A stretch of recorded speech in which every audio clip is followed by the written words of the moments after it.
প্রিয় ছাত্রছাত্রী, কেমন আছো তোমরা? আশা করি ভালো আছো, সবাই সুস্থ আছো। তো আজকে আমরা অফিস ম্যানেজমেন্টের যে অধ্যায় নিয়ে আলোচনা করব সেটি হচ্ছে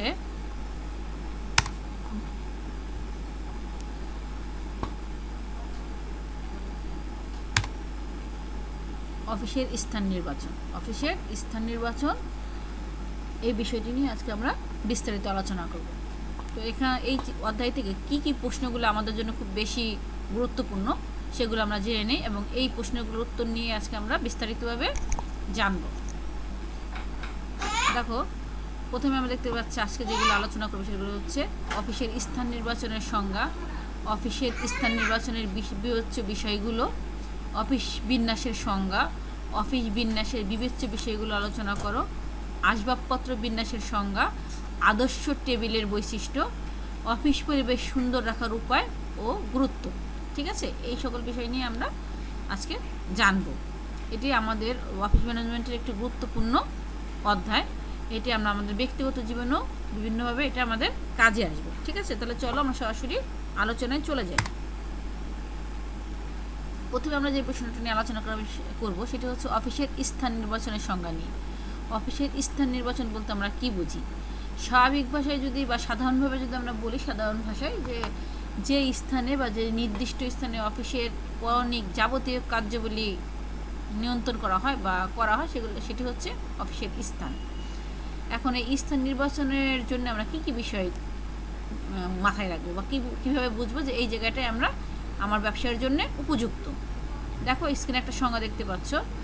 যে প্রক্রিয়ার মাধ্যমে প্রতিষ্ঠানের লক্ষ্য ও উদ্দেশ্য অর্জনে কর্মকর্তা ও কর্মচারীদের পরিচালনা ও সহজ নিয়ন্ত্রণের জন্য তাদের পছন্দসই একটি অনুকূল অবস্থান নির্ধারণ করা হয় তাকে অফিসের স্থান নির্বাচন বলে।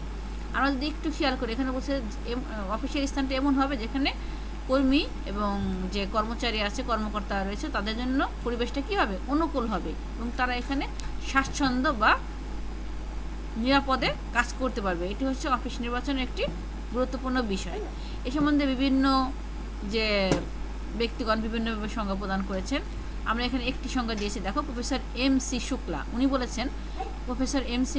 শুক্লার মতে কর্মীদের জন্য কর্ম উপযোগী পরিবেশ, যাতায়াতের সহ লভ্যতা, মানে যাতায়াতের যে সহজলভ্যতা, বানানটা ঠিক করে নেবা, নিরাপত্তার নিশ্চয়তা সহ অনন্য অনুকূল অবস্থা বিবেচনা করে অফিসের জায়গা নির্বাচন করাকে অফিসের স্থান নির্বাচন বলে। ঠিক আছে, অর্থাৎ উনি বলতে চেয়েছেন যে যেখান থেকে কর্মীদের জন্য কর্ম পরিচালনা সহজ হবে এবং যাতায়াত সহজ হবে, নিরাপত্তা বিরাজ করবে এবং অনন্য যে অবস্থাগুলো সেগুলো অনুকূল, প্রতিকূল না, অনুকূল থাকবে, তার জন্য সহজ থাকবে, সেটি হচ্ছে অফিসের স্থান নির্বাচন। ঠিক আছে, এরপর আমরা দেখি অফিসের স্থান নির্বাচনের সময় কি কি বিষয় বিবেচনা করব, অথবা অফিসের স্থান নির্বাচনের বিবেচ্য বিষয়সমূহগুলো কি কি। প্রথমে আমরা দেখতে পাচ্ছি উন্নত যোগাযোগ ব্যবস্থা। দেখো, অফিসে যতই ইনভেস্টমেন্ট করা হোক না কোনো, বিনিয়োগ করা হোক না কোনো, সেখানে যদি যোগাযোগ ব্যবস্থা উন্নত না হয় সেখানে কিন্তু ক্লায়েন্ট বা ক্রেতা সাধারণ সহজে যাবে না। এ কারণে অফিসের স্থান নির্বাচন যখন আমরা করবো তখন অবশ্যই প্রথমে মাথায় রাখবো যে সেটা যেন সব দিক থেকে যোগাযোগ করা সহজ হয়ে থাকে, অর্থাৎ যোগাযোগ ব্যবস্থা যেন উন্নত থাকে, সহজেই যেন সেখানে পৌঁছানো যায় এবং সেখান থেকে অন্যত্র জিনিসপত্র ডেলিভারি বা পাঠানো যায়। ঠিক আছে, যাতায়াত সুবিধা। দেখো, যদি অফিসের যাতায়াত অবস্থা সুবিধাজনকভাবে না থাকে তাহলে কর্মীগণ কাজে উৎসাহিত হবে না, তাদের প্রতিনিয়ত তারা একটা দুশ্চিন্তাগ্রস্ত থাকবে। অফিসে যাতায়াতের সময় তাদের বিভিন্ন সমস্যা হবে, তারা সহজে গাড়ি পাবে না, সহজে তারা পৌঁছাতে পারবে না। এই জন্য যাতায়াত অবস্থা অবশ্যই সুবিধাজনক হতে হবে। সেবামূলক প্রতিষ্ঠানের নিকট। দেখো, সেবামূলক প্রতিষ্ঠানের কিন্তু আলাদাভাবে প্রচারের দরকার হয় না। স্বাভাবিকভাবে সেবামূলক প্রতিষ্ঠানগুলো এমনিতেই জনপ্রিয়তা লাভ করে এবং মানুষ এটাকে খুঁজে নেয়। সে কারণে যখন প্রতিষ্ঠানের অবস্থানটা সেবামূলক প্রতিষ্ঠানের নিকট হবে তখন সহজে সেটা নির্ণয় করা যায় এবং সহজে সাধারণ বা ক্রেতাগণ সহজে সেটা খুঁজে বের করতে পারে। এরপরে দেখো স্থায়ীকরণ। দেখো, অফিসের স্থান যদি স্থায়ী না হয় তাহলে কিন্তু ক্রেতা সাধারণের মধ্যে সংশয় দেখা যায়, তারা কাজে সুনিশ্চিত বা স্থায়িত্ব বোধ করে না, তারা সুনিশ্চিত হয় না। যেখানে অফিস প্রতিষ্ঠানের স্থানটি অবশ্যই স্থায়ী হতে হবে। জনশক্তি সহজলভ্যতা, দেখো এখন যেখানে বা কর্মী জনশক্তি সহজে গমনাগমন করে না বা যারা চলাচল করে না, সেখানে যত উন্নত ব্যবসায় তুমি প্রতিষ্ঠা করো না কেন, সেখানে কিন্তু বিনিয়োগটা সঠিক হবে না বা সেখানে বেচাকেনাটা সুন্দর হবে না বা লেনদেনটাও ভালো হবে না। পর্যাপ্ত স্থান, অফিসের স্থানটা অবশ্যই এমনভাবে যেটা খুব সরু হবে না, যেখানে সরু হলে কি হবে, সেখানে গাদাগাদি হবে, সেখানে পরিবেশটা সুন্দর থাকবে না। এজন্য সেখানে অবশ্যই পর্যাপ্ত স্থানের সুযোগ থাকতে হবে। গ্রাহক ও সামাজিক সুবিধা, অফিসের স্থান নির্বাচনের সময় গ্রাহক ও তার সামাজিক যে সুবিধা, এই বিষয়টি মাথায় রেখে অফিসের স্থানটি নির্বাচন করতে হবে। কারখানার অবস্থান, দেখো আমরা যদি কারখানার পাশাপাশি বা কারখানার নিকটে যদি অফিস স্থাপন করি তাহলে যোগাযোগটা কি হয়, সহজ হয়।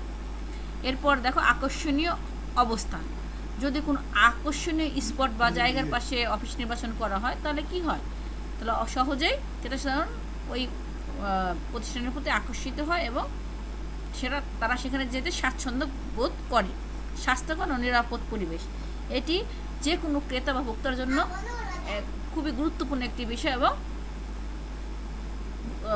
খুবই ইম্পর্ট্যান্ট একটা বিষয়। যেখানে স্বাস্থ্যকর বা নিরাপদ পরিবেশ যদি না থাকে, সেখানে কিন্তু রুচিসম্মত ক্রেতা সেখানে প্রবেশ করবে না, এখন সেখানে যেতে স্বাচ্ছন্দ্য বোধ করবে না। এজন্য স্বাস্থ্যকর ও নিরাপদ বিষয়টি মাথায় রাখতে হবে। এরপর দেখো অফিস বিন্যাসের সংজ্ঞা, স্ক্রিনে যে আমরা সংজ্ঞাটি দেখতে পাচ্ছি সেটি আগে আমরা আলোচনা করব। যে প্রক্রিয়ার মাধ্যমে অফিসের অভ্যন্তরে বিভাজিত সকল বিভাগ এবং ব্যবহৃত সকল উপাদান ও উপকরণগুলো সারিবদ্ধভাবে সাজানোকে অফিস বিন্যাস বলে। আগে আমরা এতটুকু দেখব। দেখো যে প্রক্রিয়ার মাধ্যমে অর্থাৎ যে কাজের মাধ্যমে অফিসের যে অভ্যন্তরীণ বা অফিসের যে ভিতরের অবস্থা, সেখানে কিন্তু একটা বিভাগ থাকে না, সেখানে অনেকগুলো বিভাগ থাকে। প্রত্যেকটা বিভাগ মাথায় রাখতে হবে এবং ব্যবহৃত সকল উপাদান, যে সকল উপাদান ব্যবহার করা হবে সেই উপাদানগুলো ও উপকরণগুলোকে সারিবদ্ধভাবে এমনভাবে সাজানো হবে যেটা সুবিধাজনক হয়। এটি হচ্ছে অফিস বিন্যাস। এখন এ সম্বন্ধে বিভিন্ন ব্যক্তিগণ বিভিন্ন সংজ্ঞা প্রদান করেছেন। আমরা জি.আর. টেরির সংজ্ঞাটা দেখব। জি.আর. টেরি বলেন, অফিস বিন্যাস হলো দৃশ্যমান উপাদানগুলো কোনো মেঝেতে এমনভাবে সাজিয়ে রাখা যেন প্রতিটি উপাদান থেকে সর্বোত্তম কার্যকারিতা পাওয়া যায় এবং উপাদানগুলোর দক্ষ ও আকর্ষণীয় এককের সমন্বয় সাধন করা যায়। দেখো এখানে জি.আর. টেরি যা বলেছেন, উনি বলছেন যে এমন একটি, আমরা জানি অফিসের যে একটা ফ্লোর, সেই ফ্লোরে আমাদের যে ইকুইপমেন্টগুলো, যে সেটা যেরকম ব্যবসায় হোক, সেই ব্যবসা রিলেটেড যন্ত্রপাতিগুলি বা উপকরণগুলো এমনভাবে সাজিয়ে রাখা উচিত যেটা প্রয়োজনের সময় কর্মী সহজে দ্রুত হাতের কাছে পায় এবং সর্বোত্তমভাবে সেটা কাজে লাগাতে পারে এবং প্রত্যেকটা ইকুইপমেন্ট বা উপাদানগুলোকে আকর্ষণীয়ভাবে দেখা যায় এবং উপস্থাপন করা যায়। আশা করি বুঝতে পেরেছো। নেক্সট যে আমরা প্রশ্নে বুঝতে পেরেছ, অফিস বিন্যাসের বিবেচ্য বিষয়গুলো আলোচনা করো। দেখো একটা অফিস যখন আমরা বিন্যাস করবো অর্থাৎ সাজাবো, তখন আমরা কি কি বিষয় মাথায় রেখে এগুলো সাজাবো। বিন্যাস কথাটা হয়তো তোমাদের বুঝতে সমস্যা, বিন্যাস কথাটা হচ্ছে সাজানো গোছানো, ঠিক আছে। এখন দেখো প্রথমে আমরা দেখতে পাচ্ছি স্থানের পূর্ণ ব্যবহার। দেখো এমনভাবে আমরা উপকরণ বা উপাদানগুলোকে সাজাবো না যেটা দেখা গেল যে স্থানের সুব্যবহার হয় না, পূর্ণ ব্যবহার হচ্ছে না, কোনো জায়গায় অনেক জায়গা খালি রয়ে গেছে আর কোনো জায়গায় গাদাগাদি করে সাজানো হয়েছে, এমন করলে চলবে না। প্রত্যেকটা স্থানের উত্তম ব্যবহার করতে হবে। কর্মীদের পর্যাপ্ত স্থান দেওয়া, কর্মীরা যাতে কাজ করার জন্য, কর্মীরা যখন কাজ করবে তখন যাতে সে স্বাচ্ছন্দ্যে বসতে পারে, মুভ করতে পারে, এই জন্য কর্মীদেরকে পর্যাপ্ত স্থান দেওয়ার ব্যবস্থা করতে হবে। বিভাগসমূহ বিবেচনা করা, দেখো প্রত্যেকটা প্রতিষ্ঠানে কিন্তু একই সংখ্যক বিভাগ থাকে না, কোনো প্রতিষ্ঠানে কম সংখ্যক বিভাগ থাকে, কোনো প্রতিষ্ঠানে বেশি সংখ্যক বিভাগ থাকে। যখন অফিস বিন্যাস করবে তখন অবশ্যই এই বিভাগগুলোকে মাথায় রেখে বিবেচনা করে তোমাকে বিন্যাস করতে হবে। তদারকির সুবিধা, দেখো যে তদারককারী তিনি কিন্তু এক জায়গায় বসে বসে তদারক করেন না, তাকে মুভ করতে হয়, প্রত্যেকটা শ্রমিকের কাছে কাজ বুঝিয়ে দেওয়ার জন্য তাকে যেতে হয়। এখন সে যাতে সহজেই এক কর্মী থেকে আর এক কর্মীর কাছে যেতে পারে এরকম জায়গা রেখে বা স্পেস রেখে আমাদেরকে বিন্যাস করতে হবে। এটাকে বলে তদারকির সুবিধা, যাতায়াত সুবিধা। দেখো এক কর্মী আর এক কর্মীর সাথে যখন কথা বলবে বা এক কর্মী যখন ওয়াশরুমে যাবে বা বিভিন্ন প্রয়োজনে সে যখন মুভ করবে তখন যাতে সে সহজে যাতে যাতায়াত করতে পারে, এই সুবিধাটা মাথায় রাখতে হবে। গোপনীয়তা রক্ষা। গোপনীয়তা রক্ষা হচ্ছে কি, দেখো আবার এমনভাবে বিন্যাস করা যাবে না যেখানে কি করা যাবে না, যে কোনো গোপনীয়তা রক্ষা করা সম্ভব না, সব বস্তু যেন ওপেন করা হয়, ওপেন করা হয়। যে এই জন্য আমাদের কি এমনভাবে রাখতে হবে যেন ইচ্ছা করলে গোপনীয়তা রক্ষা করা যায়। নথিপত্র সংরক্ষণের সুব্যবস্থা। নথিপত্র সংরক্ষণের সুব্যবস্থা, নথিপত্র কীভাবে সংরক্ষণ করতে হবে, এমন একটা স্পেস তৈরি করতে হবে যেখানে নথিপত্র সহজেই করা যায়, সংরক্ষণ করা যায়। অভ্যর্থনা কক্ষ অবশ্যই কি রাখতে হবে, একটি অভ্যর্থনা কক্ষ রাখতে হবে, সেটাকে সুন্দর এবং আকর্ষণীয়ভাবে সাজিয়ে রাখতে হবে, যেখানে বিশেষ ব্যক্তিগণ আসলে, ক্লায়েন্ট হোক বা বিশেষ উপদেষ্টা যে আসুক না কেন, তাকে সুন্দরভাবে অভ্যর্থনা করে সেখানে বা অভ্যর্থনা জানানো যায়। এবং এটি অবশ্যই আকর্ষণীয়ভাবে গোছানো থাকা প্রয়োজন।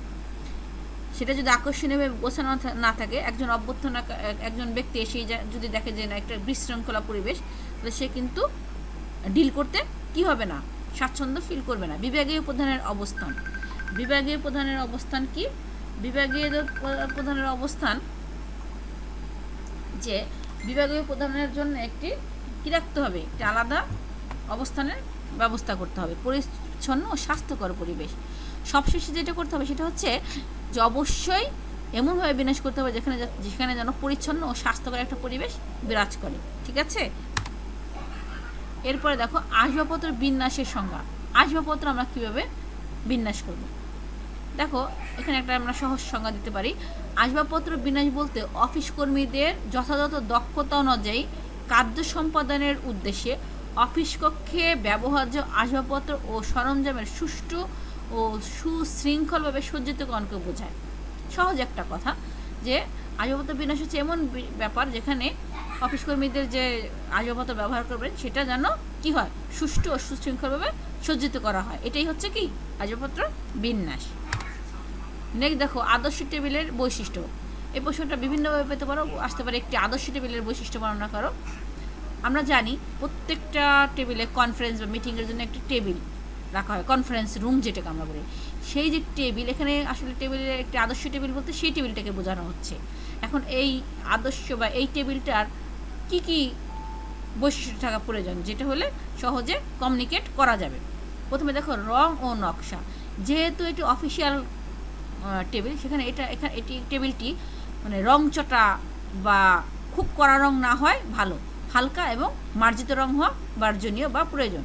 ড্রয়ার বা দেরাজ, ড্রয়ারের একটা শব্দ হচ্ছে দেরাজ, এটি প্রয়োজন অনুযায়ী দেওয়া উচিত, না বেশি ড্রয়ার হবে না কম ড্রয়ার হবে। বেশি ড্রয়ার হলে বিশৃঙ্খলা দেখা যাবে, কম ড্রয়ার হলেও সমস্যা হবে, এজন্য প্রয়োজন অনুযায়ী সেটি নির্ধারণ করতে হবে। আয়তন, টেবিলের আয়তন খুব একটা বড় হওয়া উচিত না, আবার খুব ছোট হওয়া উচিত না, এটি আসলে নির্ভর করবে অফিসের স্পেস, কর্মী এর উপর। ট্রে, যদি মনে করা হয় যে টেবিলের ট্রে দরকার, যেমন আমরা জানি যে এখন প্রত্যেকটা অফিসে কম্পিউটার আবশ্যক, এখন যদি ট্রে দরকার হয় সেখানে ট্রে অ্যাড করতে হবে।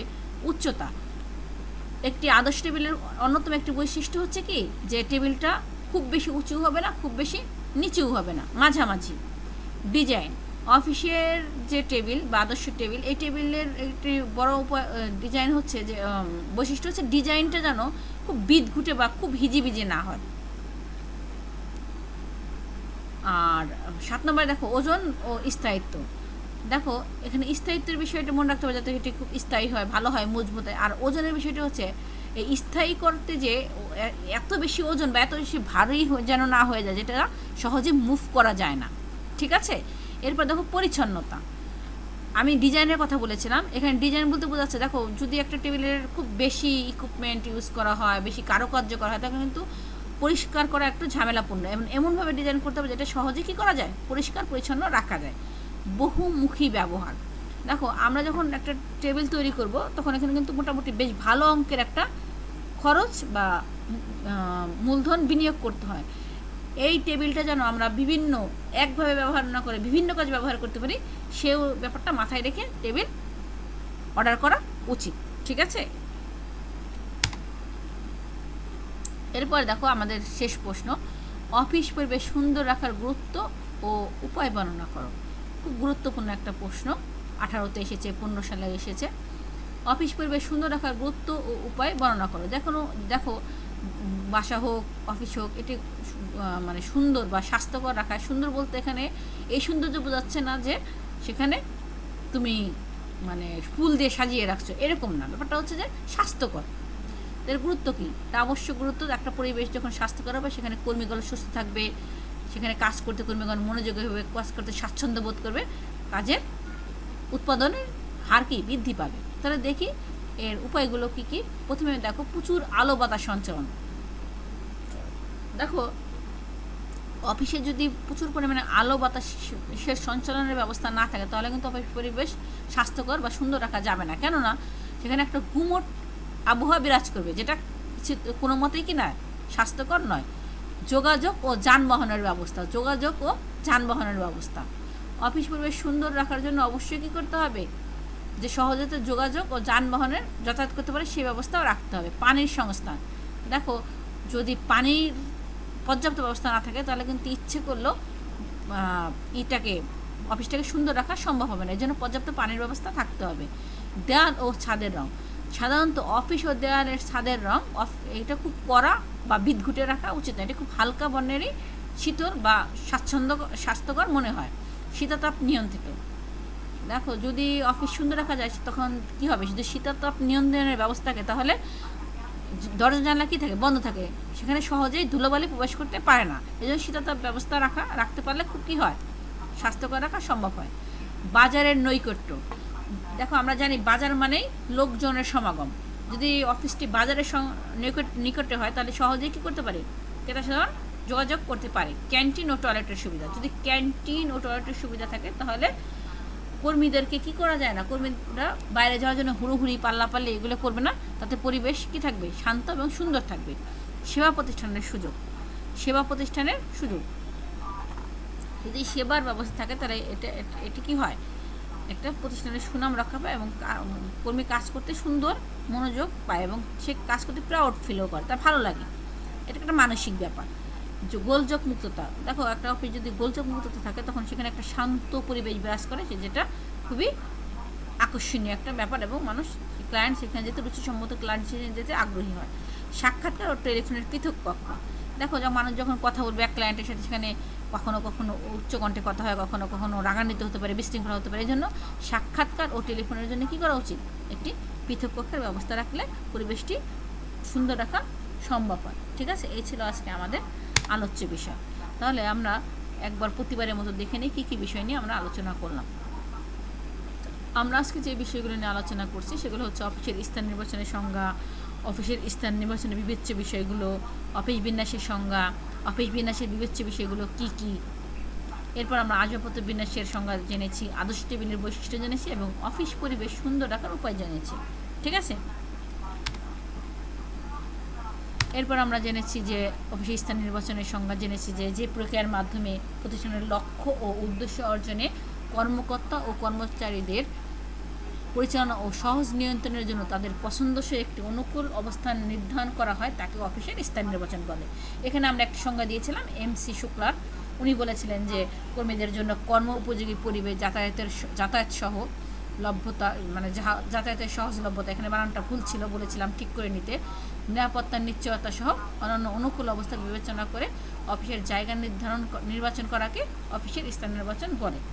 এরপর আমরা জেনেছি অফিসের স্থান নির্বাচনের বিবেচ্য বিষয়, এখানে আমরা 10টা স্থান নির্বাচন দেখেছি যেগুলো নিয়ে আমরা আলোচনা করেছি। এরপর আমরা দেখেছি অফিসের বিন্যাসের সংজ্ঞা, এখানে বলেছি অফিস বিন্যাস হচ্ছে কি, যে প্রক্রিয়ার মাধ্যমে অফিসের অভ্যন্তরীণ যে সকল বিভাগ বা উপাদান উপকরণ এগুলো সবগুলোকে কীভাবে করা, সারিবদ্ধভাবে সাজানোকে অফিস বিন্যাস বলে। এখানে আমরা GRTর সংজ্ঞাটা নিয়ে আলোচনা করেছিলাম। উনি বলেছেন যে অফিস বিন্যাস হলো দৃশ্যমান উপাদানগুলো কোনো মেঝেতে এমনভাবে সাজিয়ে রাখা যেন প্রতিটি উপাদান থেকে সর্বোত্তম কার্যকারিতা পাওয়া যায় এবং উপাদানগুলো দক্ষ ও আকর্ষণীয় এককের সমন্বয় সাধন করা যায়। ঠিক আছে, এই ছিল। এরপর আমরা দেখেছি অফিস বিন্যাসের বিবেচ্য বিষয়গুলো, এখানে আমরা 10টি বিষয় নিয়ে আলোচনা করেছি। এরপরে আমরা দেখেছি অফিস বিন্যাসের সংজ্ঞা, তারপর আমরা দেখেছি আদর্শ টেবিলের বৈশিষ্ট্য, এখানে আমরা আর 9টা বৈশিষ্ট্য করেছি। ঠিক আছে, এই ছিল আজকে আমাদের আলোচ্য বিষয়। আর অফিস পরিবেশ সুন্দর রাখার যে প্রশ্নটা, এটা আমরা সুন্দর করে পড়েছি। তো আজকে আর বিস্তারিত যাব না, আজকে এই ছিল আমাদের ক্লাস। আশা করি তোমরা ভালো থাকবা, সুস্থ থাকবা। আল্লাহ হাফেজ সবাইকে।